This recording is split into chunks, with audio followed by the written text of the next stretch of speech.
career. So this is done. Now they are called shusut.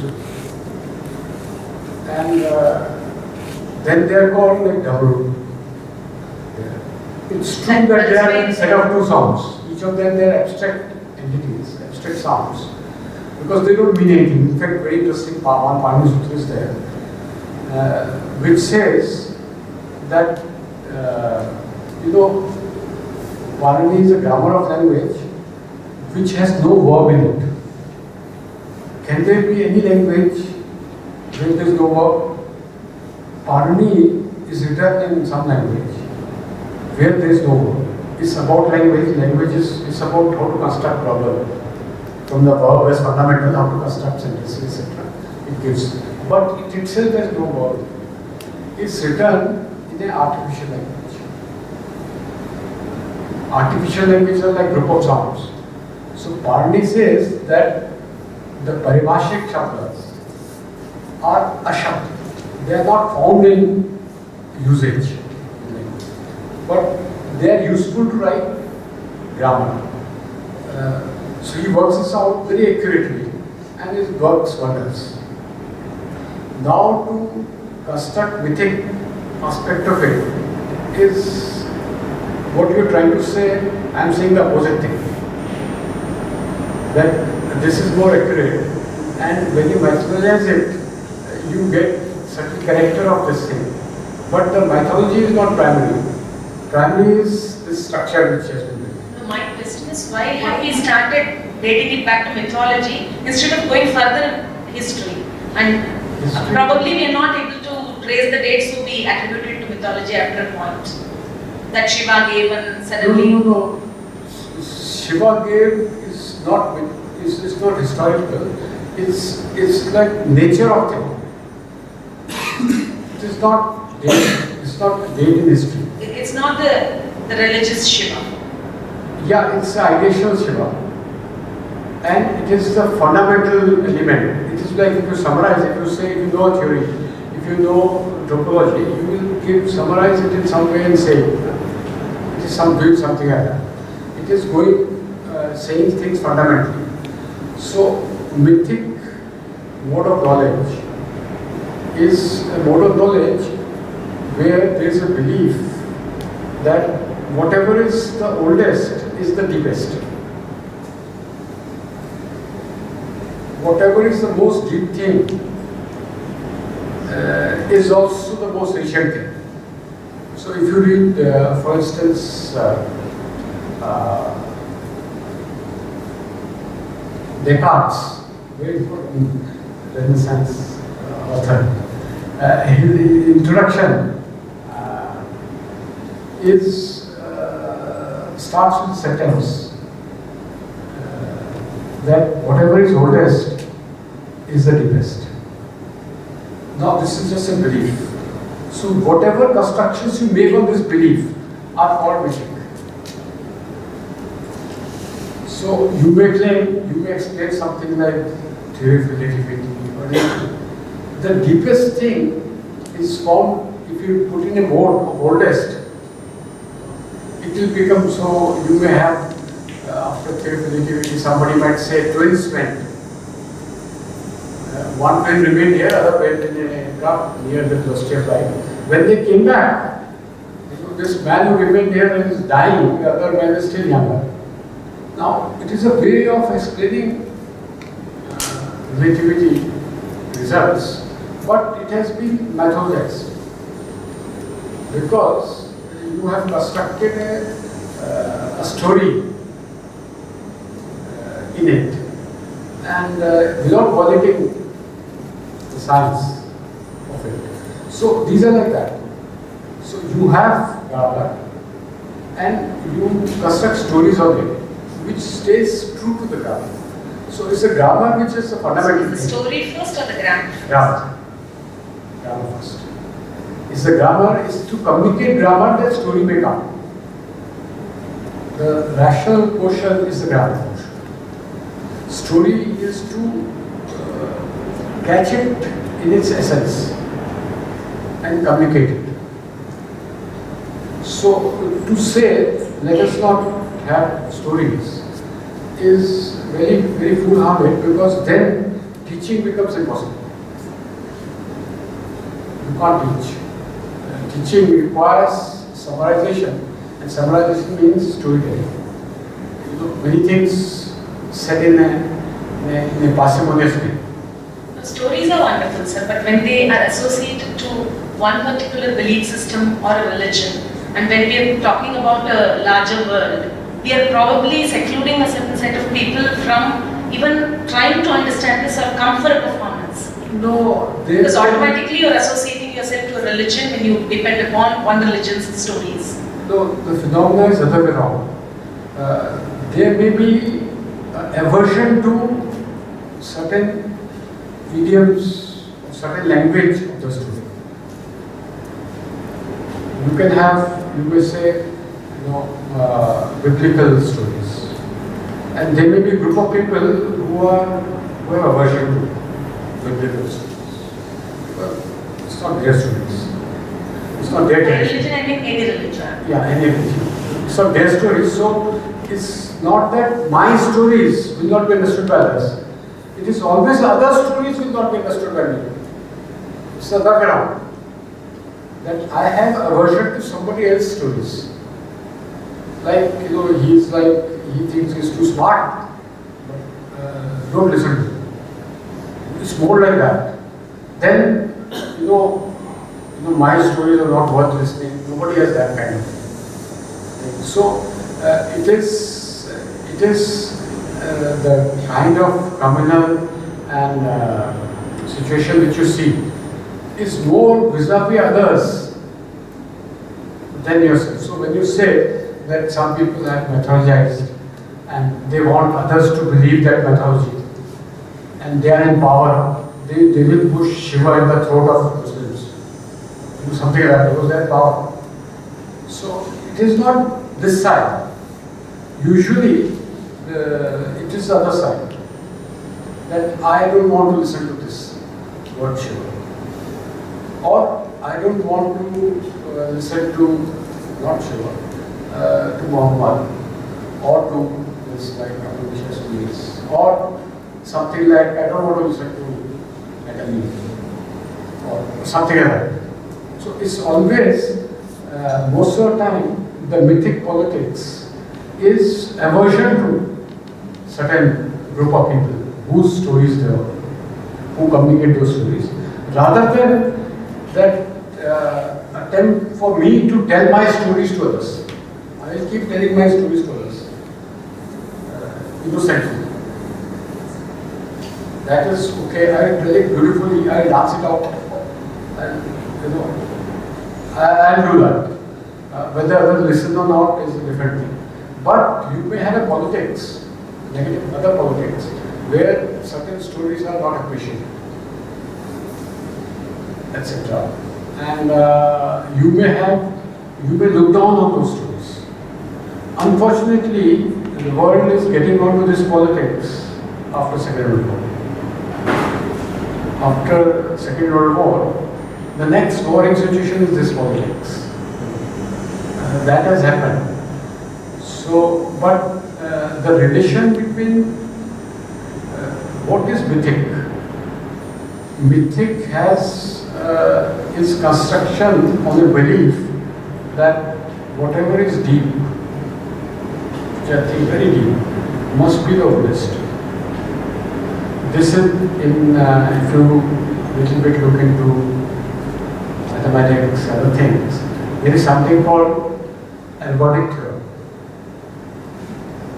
which says if I take 100 coins and toss them at once, or if I take one coin and toss it 100 times, the result will be same. Which says if you lay something over time, and if you lay something instantly, both will be same. This is a belief. This is a mythic belief, out of which this algorithmic theorem actually is the one because of which your cell phones are working. When you're talking to somebody, there are certain slices which are taken. It's actually operational in your cell phone. It's hardwired there.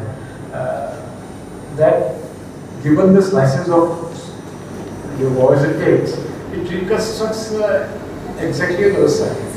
It's based on this belief that distributions which are in space and distributions which are in time must be equivalent. Mythic way or story rendering is always based on that. That story is saying that whatever is the truth now has always been like that. It's familiar to you. So when the twins go, one twin remains here, other goes there. It goes to speed of light.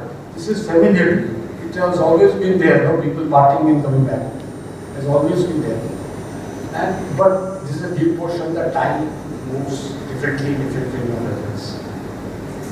So this deep portion has been merged with something over time. So this is mythic. Mythic is the beautiful portion of the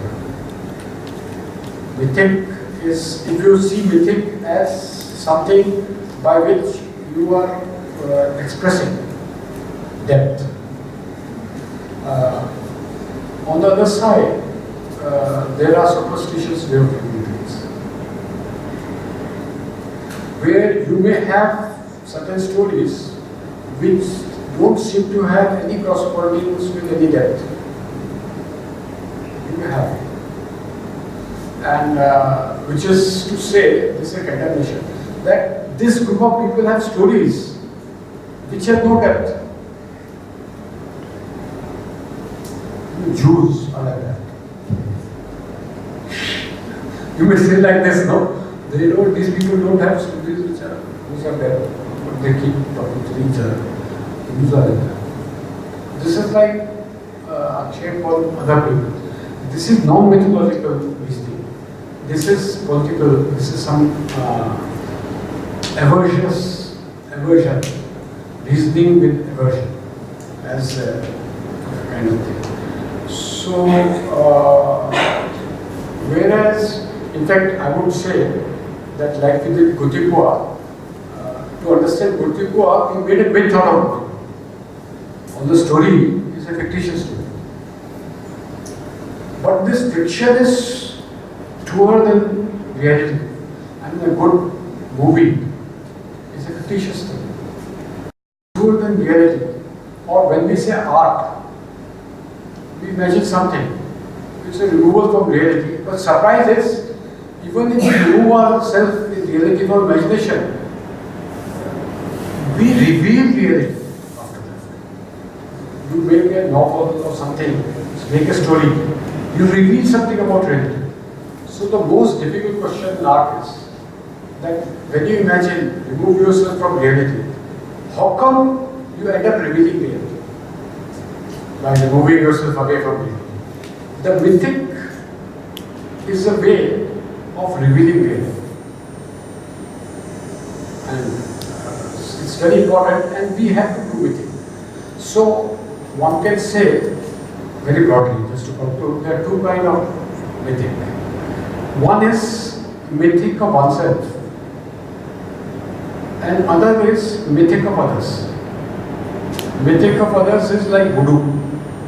You take a doll, you pinch a pin, and the other person will have pain.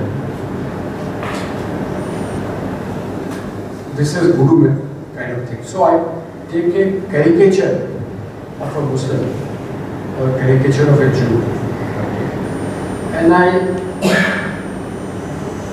punch, sort of put pins there for others. This is like non-mythological, but this is what people do. They take a caricature of an enemy, and like Chinese did, they made some sick gentleman, and they showed the video. They caricatured it. And this is like voodoo. This voodoo kind of politics is also sometimes a which is used that in West, anti-witch movement was about this. We didn't have too much of that. Somewhere they were there, witch hunting in India in recent times. But this is a kind of practice which has become political now. And so you caricature somebody, and in fact, if somebody stops, somehow it will stop caricaturing, and and everybody becomes mythical, there is going to be no fight. There is going to be a culture shock.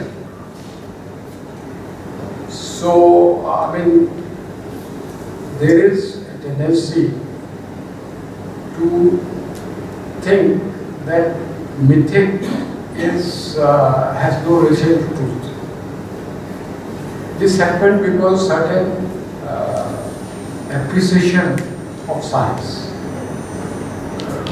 not really among scientists, but among non-scientists, who saw science as being true and mythic as being false. Most of scientists don't accept this. They would rather tell them things, mythological, like Einstein, say things like that. And but there was this thing, and it is this kind of attitude has led to voodoo kind of art, which is a black art, black magic, voodoo kind of art. And I think, like this Gotipua, we made a mythic. This mythic is illustrative of it tells what the dance is. So in fact, I would say that today the need is to construct mythic. We need a mythology of living together with the Jews. But also, myth has to always be associated with religion, or can it only be people? Religion is doctrinal. It's like a rational structure on people, and all kinds of identities. We are into era of identity politics. All identities need to be deconstructed, and they can be deconstructed only mythical. There is no way to deconstruct identities except in mythic. Because if you lose mythic, you become denotative. There is no Vyanjana. If the mythic is not there, Vyanjana is lost. And you become Abheda, you become denotative. All the connotative aspects of reality are lost. Denotative means, no, this is bottle, this is table, just that kind of reference. So reality becomes denotative reality. You will be bored. It is because of Vyanjana, it is because of elliptical meanings. It is because of that we are together. We don't fight. We overlook identities. And most of the identities are swamp. I pose letters. I am a Hindu. But what Hindu? I mean, inside, the identity is not there. There is very little support of those identities. So, the mythic content makes world humbler. Seriously, I mean, you consider this, it makes, but provided that mythic is revealing some deep things. You can't have stories there, like this example is there. There is a type of literature called propaganda. Propaganda has first step, the integrated seed, and the solution. In between steps are not there. You say propaganda is like there is a seed, there is too much of poverty in the world. And solution is vote for me. In between, whatever happens, whatever is solid in the world, this is propaganda. So, mythic takes you away from propaganda. And even if we remove from reality, the most interesting thing is that we are able to reveal reality. Even if we understand, man-woman relation, different stories, different kind of ways, films, people engage with that relation. And we are able to understand the depth of it through these stories. Like in Tarasami, where we are able to understand the depth of situation there by storytelling. So storytelling is actually one of the prime engagement of it. And if you look at what do we do all throughout day, we keep watching each other. What is he doing? What did she say? What did this is all on the time. This is a major engagement of all of us. We keep watching everybody. Because which story is who fitting in is one of our prime national activity. Who fits into what story? And even if we have to pull down somebody, push up somebody, we will align that person with a story and tell it to somebody. So is watching each other is not just nefarious, it is engagement with truth. What is right, what is wrong? You are engaging with this question when you are watching others. And it's not to hurt somebody or it's in a good spirit. We keep watching each other and sort of fit them into stories. Story making is a very important thing. And it tells the truth. Stories reveal truth. They are able to tell things like you may end up sort of appreciating it now. I'll give you more live example. What we just discussing with yesterday. Chandrababu Naidu has given a contract of Amravati. Amravati is a mythic figure. She is a great, if anybody is interested in dance, Amravati, it's a very big figure. And Devdasi, Gotipua. What is this persona called Gotipua? Amravati is very big. The contract has been given to a British firm to design the capital of Andhra or Amravati. And after watching Bahubali, he said that this director,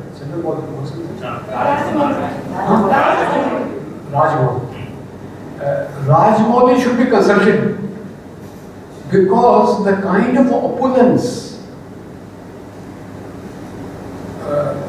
in the opulent, traditionally if we look at what is the Indian village, a rundown place, what kind of city is India, old city, imagination is also very rundown. But he had a real opulent imagination, like the Hollywood would imagine Dream City. Very opulent, full of all kind of opulences. In this, all ancient cities, cities were the normal, 1, 2, 3, whatever, are opulent. There is no shame in it. I mean, Indians would have shame, how does your mother eat or dress? We have some problem of that kind. We are ashamed of ourselves. More often than anybody else in the world is ashamed of themselves. And but he made a movie which is sort of fantastic. I mean, whether these cities existed, nobody knows. And they probably didn't exist, most cities. Not like that. But then to create a opulent atmosphere of a city, and today you want to construct a city. So it becomes a good idea that he becomes a consultant in your city of Amravati. It is just came in the newspaper, coming back, because I can like that in the newspaper. So see, the stories are power. What I am saying is, stories are real, and world moves around stories. Stories also are contagious. Somebody is telling a story like in one way, other person tells the same story another way. If you see, analyze politics, politics are contagious stories. Somebody is putting same matter in this way, the person is putting another way. And it's like that. So, but the engagement with stories is a holy engagement. It's a good engagement. And in fact, the more society engages with story, the better society is. a society which is not telling stories to each other is poor. Is poor in the sense of actual poverty. It is because in day to day you run into conflicts. All the time, all of us are running into conflicts. All the time. So if these conflicts are resolved because of presence of stories around us, they are not resolved by agreements. They are resolved by compliance with certain stories. No judgment is a final judgment. It's just compliance with a story of some kind. And so a society in which there are unresolved disputes is a sick society. It is very sick, that society, which doesn't have disputes are not resolved. A society in which many disputes are always resolved is a better society. America, for instance, Supreme Court hears very few cases, 16 cases a year, or a real kind of thing. Indian Supreme Court may get something like 28,000 cases. We have more stories. Huh? But we have more stories. No, we have unresolved story. We have stories of fight, of mistrust, of looking down on each other, of pulling down. We are the people who will bite each other. In Hindi they say, "Chutiya kaat." It is really just bite, kind of thing. We are people like that. We are not people who are greeting each other. We are not people who rejoice on the existence of others. You know, if they are true friends, they are doing anything. They're just happy that both of them are together. That's sufficient. Life is good. So many That they are together, somebody exists next to you, you're happy. That situation is the better situation than suspicious. We have, our politics is suspicious. Politics is suspicious rather than construction. We have stories of each other's manhan. Stories have man samman. We don't give respect to us. In fact, one of very good Muslim person from Pakistan who is pedophile. He's from Pakistan. He was student here in Pakistan and talks all the time against Pakistan and all the time in favor of India. Such a good person, na? In the modern time. Tariq.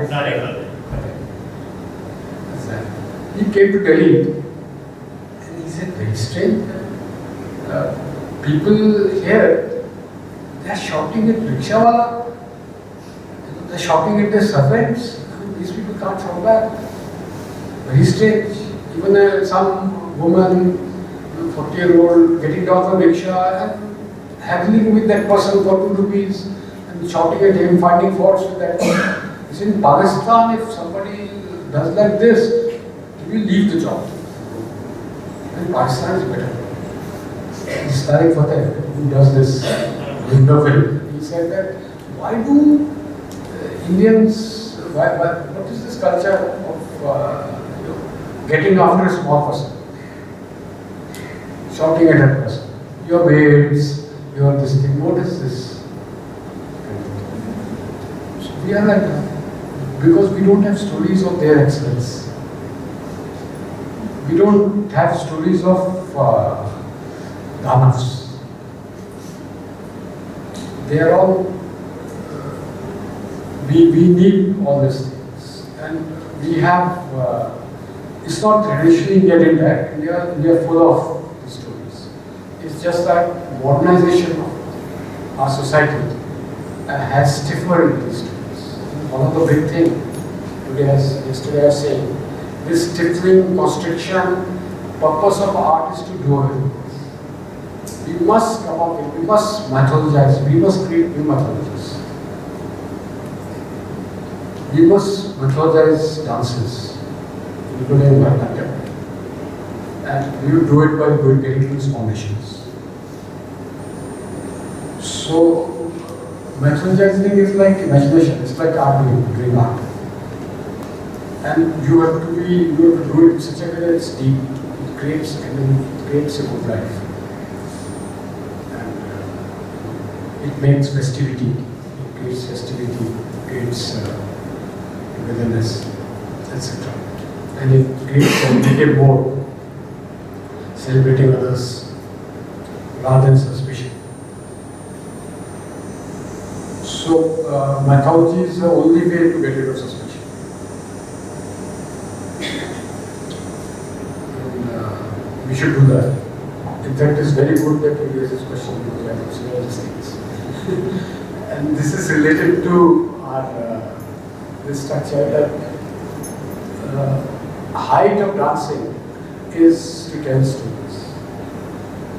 And it's a serious matter to tell stories and very, very important in the modern times to be able to tell stories. And in fact, the stories, the Shemendra, 10th century, 11th century person, he told all the things the last time in his story. And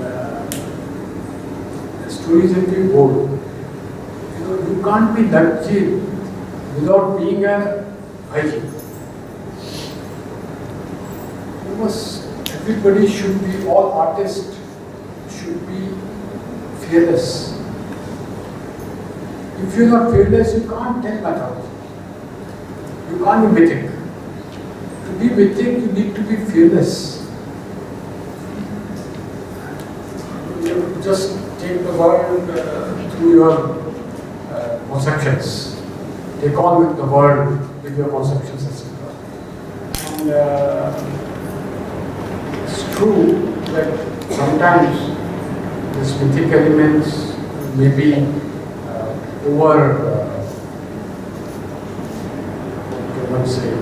you can be overconfident about them and use them in a nutritive sense, in an abusive way, etc. And many of the abuses are mythic origin. But one should be away from them. One has to be creative while being mythic. One can't be non-creative and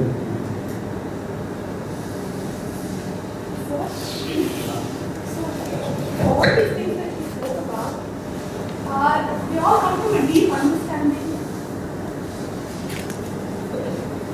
So they all come from a deep understanding of what mythic is, of how religion, like you said, is doctrinal, and after one time it's just identity and you need to deconstruct all of that. And even the several things that we were speaking about dance today is not how it is viewed. Sometimes to take all this in, where does it fit in? How do you ever tell another person that this is not the way you're supposed to be looking at it? Because a myth itself can lead to a lot of superstitions. And when it becomes associated with something negative like that, how do you keep a myth in a position of reverence and say that you need these to, have a society that is peaceful and can resolve disputes? Why does all this fit in? Because you need a totally different understanding of education and life itself. Yeah, see, what you're asking is a real politics. It's a live, absolutely live issue.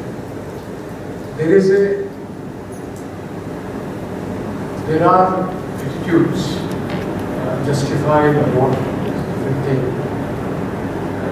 There is an attitude which says that if you sing, the benefit is yours and not others. That if you sing, it amounts to going away from others.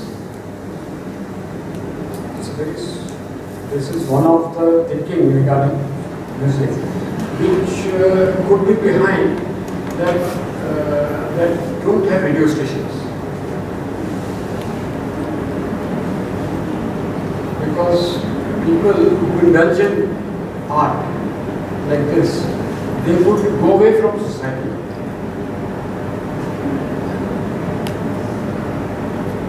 there is another attitude which says people who indulge in art or imagination, they will go away from truth.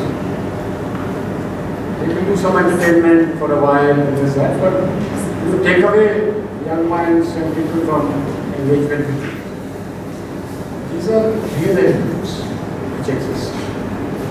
And those, they will be, reserving these attitudes, they are reactions. Somebody would say that these attitudes are not original attitudes, they are deviant attitudes. In a sense, the concrete example, Iran banned this thing. China captured Panchamnama and taught him mathematics and physics for 22 years, thinking that he will go away from Buddhism. They treated them because this will take them away from. These are actual things done. Now their attitudes, no, this is not really true Islam. True Islam is different.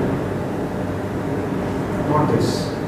Because this attitude is more like of a power-hungry Mullah or somebody. But how do you differentiate No, that? this is political attitudes I'm talking. These are the real things one comes up with in society. Real attitudes are like that. Wars are fought on them. It's not small thing.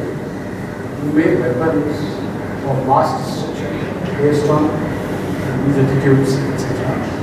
And they may fall into hand in their opposite sides.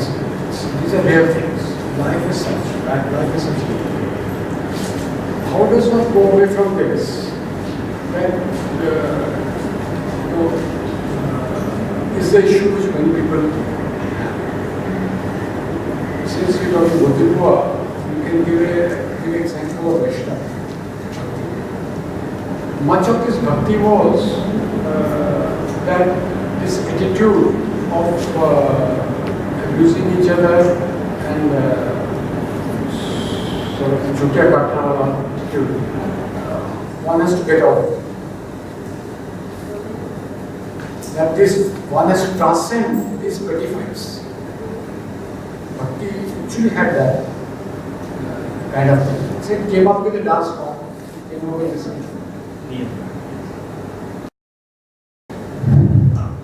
It came up with all kind of things. These were the real answers. Unfortunately, or today we see warmongering is very high. It wasn't there just around 3 years ago, but it was there in the Middle East or near Israel and those. But now it's in our doorstep. There's war. Somebody is preparing to put something on you and things like that. This happens. So it becomes a real thing. How does one handle this? What is the way we can handle violence?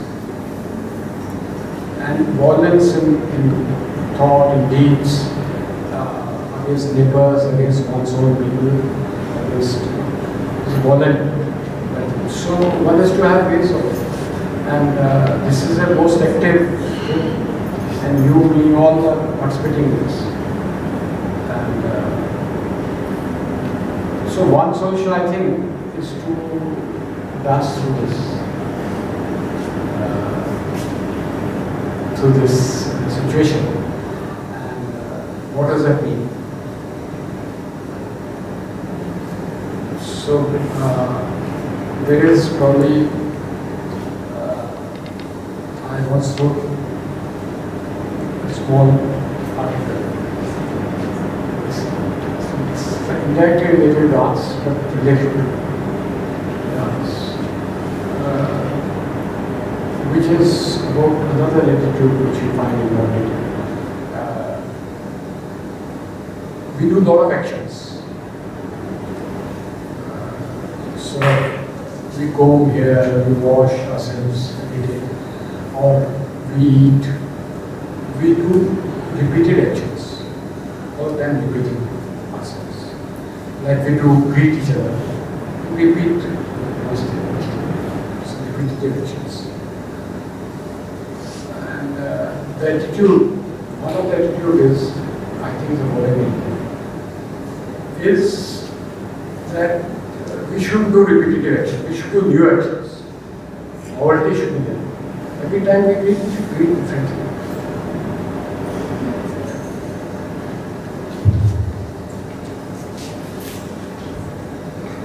So,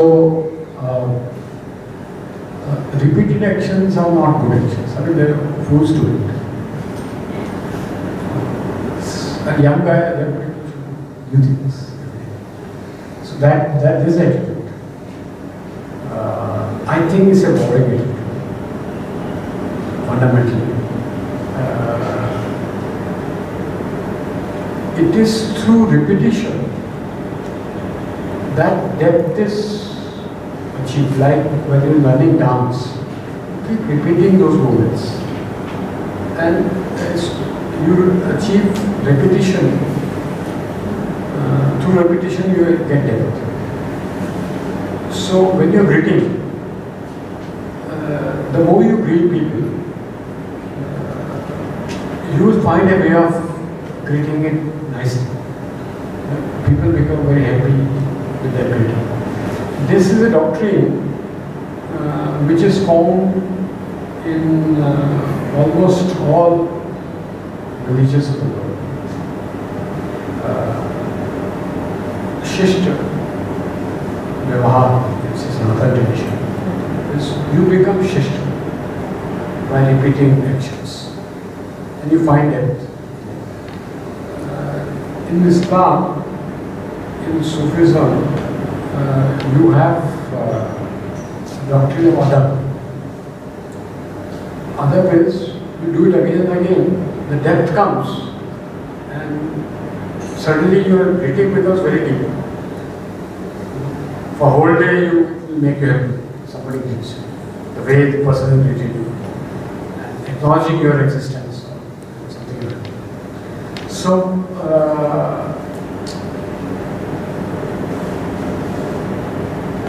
why, and then sometimes there are conflicts.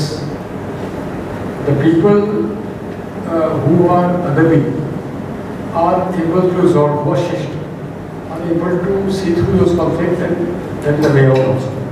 So they rise up. Now, these are the people to whichever religion they belong, who are creating world order. World order is not being created by states.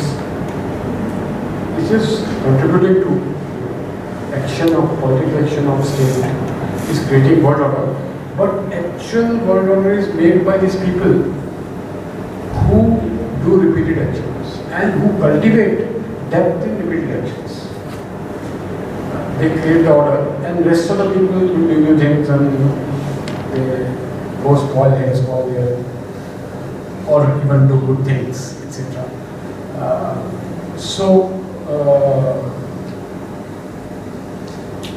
The unity among people cannot be formed by discussion among doctrines. Many people think that let the doctrines come together and we will solve it out by some way. So one method was to solve the disputes, doctrines, by using scientific method. Let's all sit across and we will solve the issue. Let's sit across table and let's work it out, negotiate it out, and we'll solve it. Some method is there by which disputes can be solved, but that has not turned out to be so. And largely because people have come up with saying that the method you are proposing to resolve the conflict is impregnated with some kind of deceit. So that kind of equations come actually with 70s, 80s, etc.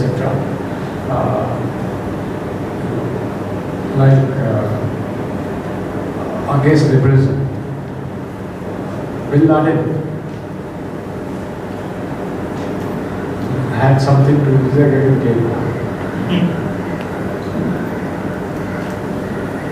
against America is this,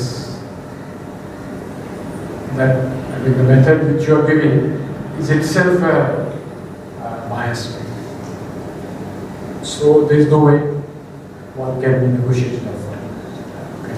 So there are many methods, label tables, etc., by which one can do that, but many of them are being viewed with suspicion. What is not being viewed by suspicion are these well-mannered people with good manners. They are there everywhere. And it is these people who are keeping the world. And it is these people who are methodizing. This, just keeping things across. So somehow they will rise to get out of this boring situation which we are getting into. And they are artists, these people. Because art is about repetition.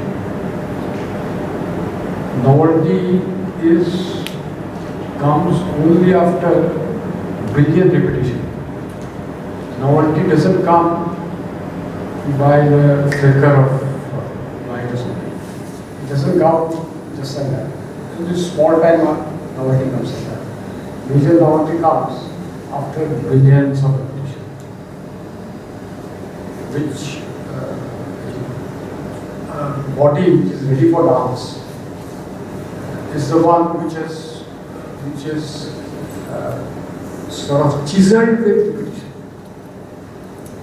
Chisel that body with repetition, then you can put yourself into a game. And so there is nothing to be disheartened. But art is actually a way out of the situation. There is a propaganda art, and so but we should see through propaganda art and sort of go towards the real artist. I actually am a firm believer that poverty is only of imagination and not of food. There is no poverty of food, it is only poverty of imagination. If somebody doesn't have food, it's because imagination is affected. No water is there somewhere, it's only because imagination is affected. And imagination is about art. Fundamentally.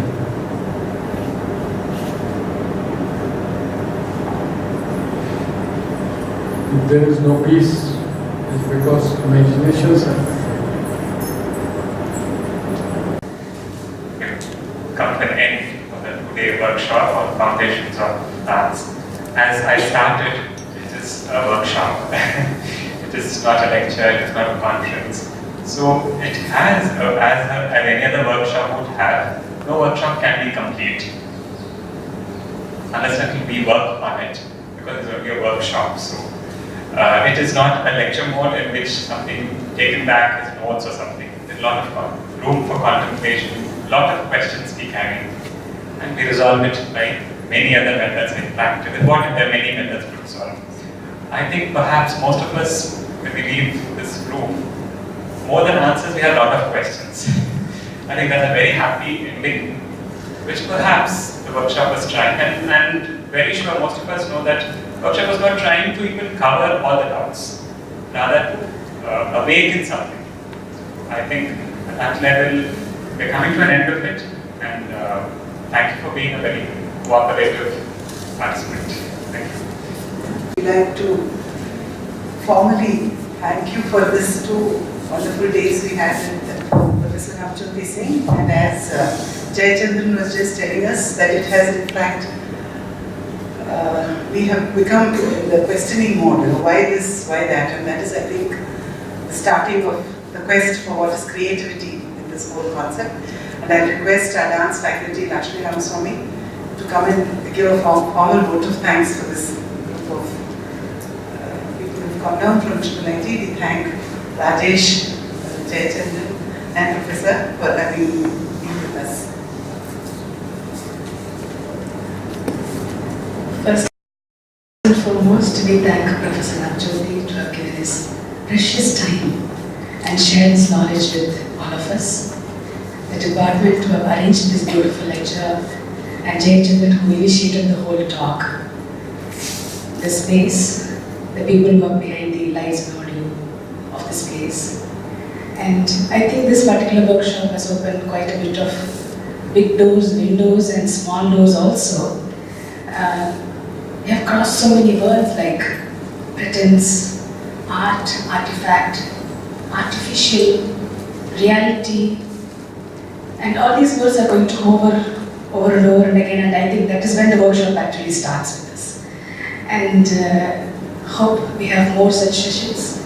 And we thank every bit of our people who have gathered here, students, staff, scholars, well-wishers, friends, and everybody. Thank you so much and look forward for more such.